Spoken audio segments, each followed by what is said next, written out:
Olha que legal, comprei na feira. Vai dar certinho para fazer o acabamento do nosso chaveiro. Deixa eu ver, chegue mais perto. Lindo, né? Nossa, que E as argolas estão ótimas. Aí dava eu pensei em enganchar o detalhe do quadrinho, ó. Colocar aqui assim. E no outro a gente coloca a chave.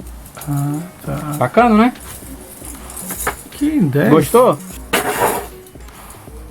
Muito legal. Aqui, essa vai fazer a medidinha de passar aqui. Certo. Aí ele fica aqui e a chave fica no outro.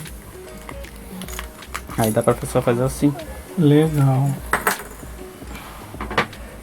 Legal, né? Também gostei. Cê... Bom trabalho aí. É.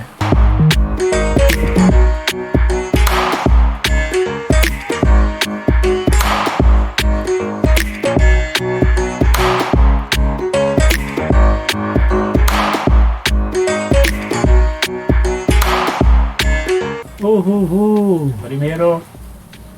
Ficou legal. Bota a chave. Só que não for, faz assim, ó. É, que 10. Tá, olha que legal. Lindo, né? Parece um azulejo. É cano de PVC, reciclagem, claro. A pintura feita pelo Kiko. E depois passou uma resina.